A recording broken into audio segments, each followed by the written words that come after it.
Hi students, how are you? Are you fine? Okay. Are you ready to know something curious topics today? Okay, nice.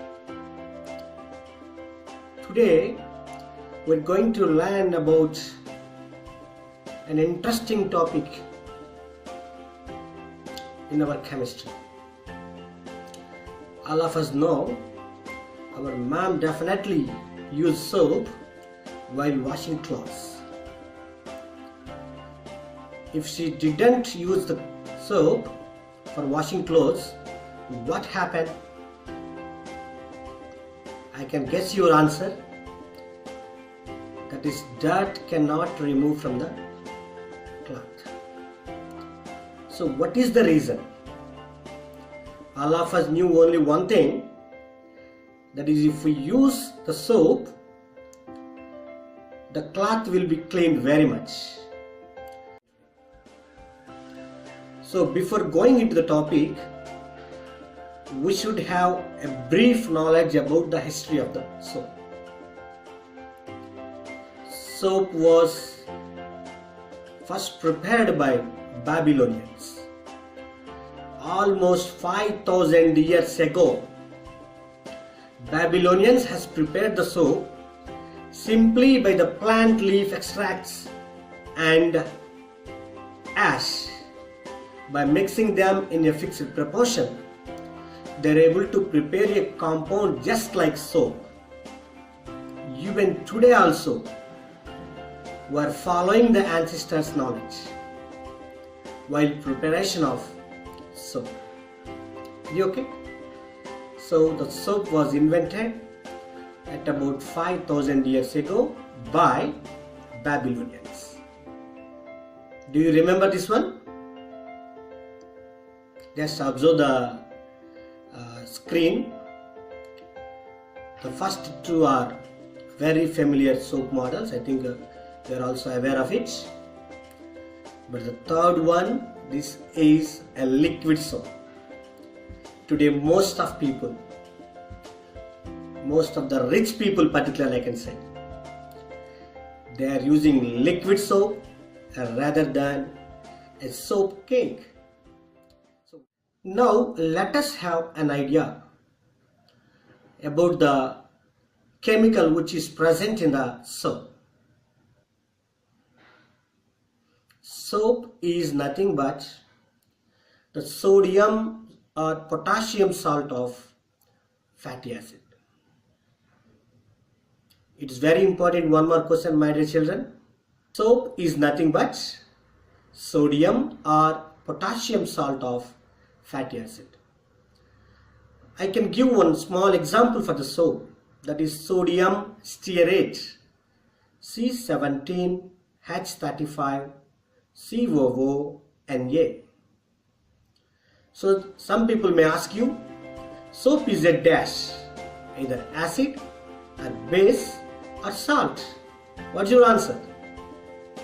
It is definitely a salt. So now let us go for the preparation, how it is prepared. All of us knew how a salt is prepared. When you react an acid with a base, what is the result? Nothing but a salt is formed. To prepare any salt, you have to combine an acid with a base. So like that, to prepare the soap also, you must need an fatty acid and a base. For example, you take, to prepare sodium acetate, best example for the soap, the acid needed is stearic acid, C17H35COOH, and the base required is NaOH, sodium hydroxide or potassium hydroxide. When you let these two compounds to mix each other, they will form a salt, C17H35COONa, sodium acid stearate, and water. This is the salt. Okay. How a soap is prepared? Simply by the hydrolysis of a fatty acid with an alkali. Hydrolysis of an acid, fatty acid particularly, with a alkali like sodium hydroxide, it can give the soap. This process is called saponification.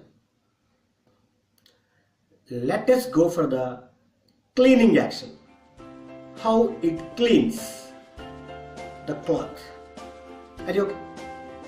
So what is the nature of salt when it is dissolved in water? All of us knew that when a salt is dissolved in water, it gives an anion, nothing but negatively charged ion, and a cation, nothing but positively charged ion. Similarly, our soap also, it is a salt, you know that. When it is dissolved in water, it gives an anion and a cation. So let us go for the example of sodium stearate now. C17H35COONA. It is a soap. When it is dissolved in water, it gives C17H35COO minus. It is the anion. And Na plus.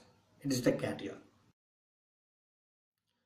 For the entire process of cleaning action of soap, the anion only plays the key role. Nothing but stearate ion only plays key role in the cleaning action of soap due to its peculiar structure. Let us see what is its peculiar structure. So in the above equation, C17H35COO minus, it is the anion of soap. If you observe the formula clearly, it has a long hydrocarbon chain. C17 carbons are there and 35 hydrogens are there. That's a long hydrocarbon chain. And COO minus is at one end. That is an ionic end and is hydrocarbon chain. Both are there. So before going for the cleaning action of soap, let us have a basic information in chemistry.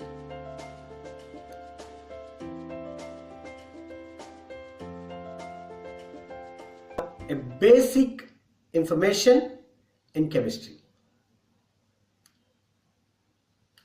Substances can be classified into two types. One is polar compounds, another one non-polar compounds. Polar compounds means just like water, they have little bit charges, whereas the non-polar compounds means they do not have poles. They neither have positive end or negative end. So these two types of compounds only broadly you can classify. One is polar compounds, non-polar compounds. Polar compounds, example water. It has poles, H plus and OH minus. Like you take a salt, NaCl, Na plus and Cl minus. It is also polar compound. Okay, polar compounds, I told you two examples. One is water, another one sodium chloride, NaCl. On the other hand, let us have an idea about the non-polar compounds. If you take hexane, it's a hydrocarbon. It may not have poles. And camphor, it is also an hydrocarbon which may not have poles. In this respect, I explain you about two examples for the polar compounds and two examples for the non-polar compounds. For polar compounds, water and NaCl. For the non-polar compounds, I explained you about hexane and camphor. Finally, I would like to say one quotation, that is like dissolves like. What does it mean?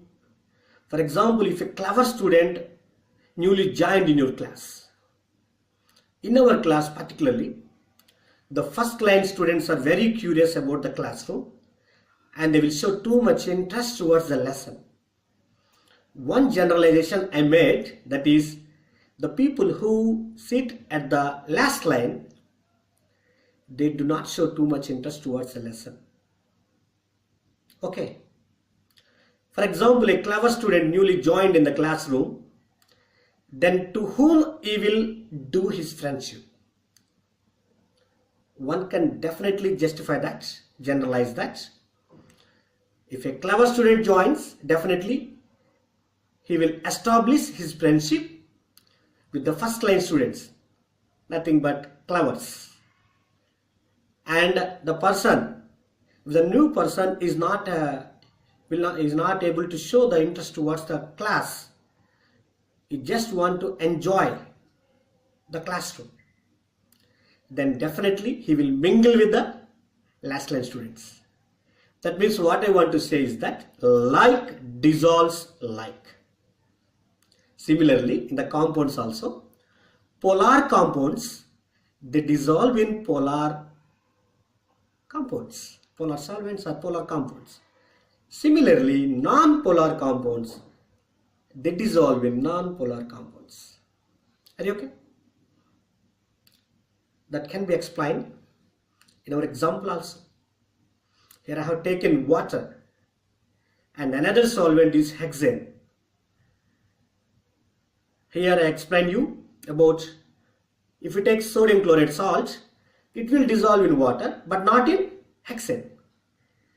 If you take butter, which is an hydrocarbon, it will not dissolve in water. It is a hydrocarbon, so it will dissolve in the hexane only. Are you okay? The same principle is applicable for the cleaning action of soap also. Hi students, already we had an idea about anion of soap. It has a long hydrocarbon chain, so it doesn't like water. Hydrocarbons never like water. So simply you can say it as hydrophobic chain. Coming to the head of the anion, it has a charge COO minus. It has ionic nature. So it likes water. So it is called as hydrophilic. Philic means love or interest. Interest towards hydro means water. So for a single molecule, the head is having hydrophilic nature. It loves water. And the tail part, that is hydrophobic in nature. It doesn't like water. It means it like non-polar solvents like hexane or grease or any other material or butter, like that. Same compound, only one molecule. The head is behaving like one thing and the body is behaving like another thing.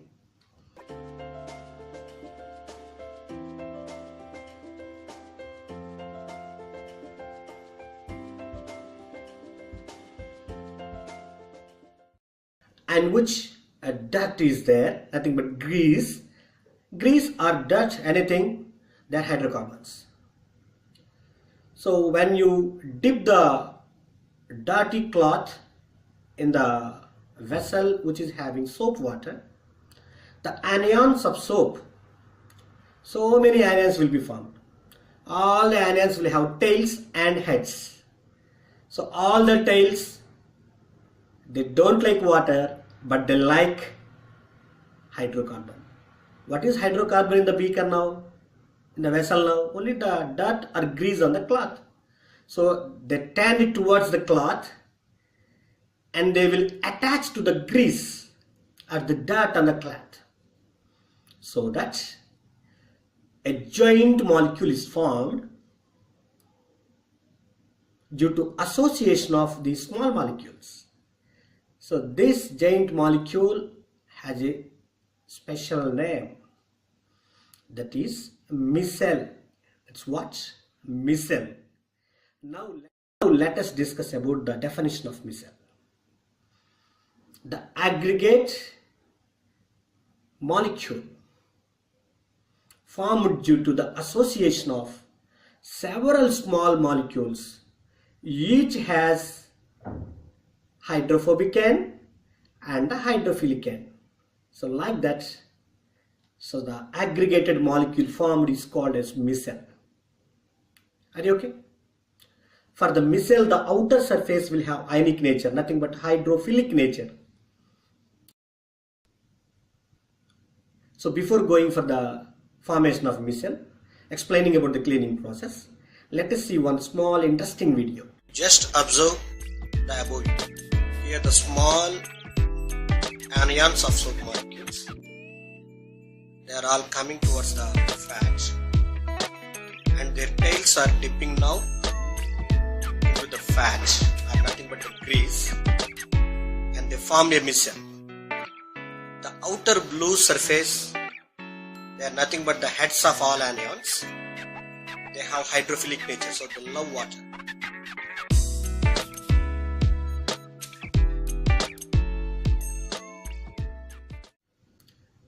Friends, what do you observe in this picture? A big honeybee is being carried by several simple and small ants. Ant is the smallest creature, whereas the honeybee is heavier than this. That means what I want to say from this picture is that the video, small molecules, when they associate, they will get a lot of strength. Unity is the strength. The same thing will be happened in the case of micelle also. The heavier grease on the cloth, what is happening? A micelle is formed. While formation of micelle, each molecule is the smallest one. Actually, each anion is the smallest one. But due to association of several anions, all the anions have hydrophilic top. While washing the micelle, or nothing but the cloth on which micelle is formed with water, what happens? The head likes to go along the water because it likes water. So all the heads which were involved in the micelle, they try to come out. So while they are coming out, their tails are attached to the dirt. So what happens? They simply pull the grease also from the cloth and come out into the solution. So like that, the soap is able to clean the cloth.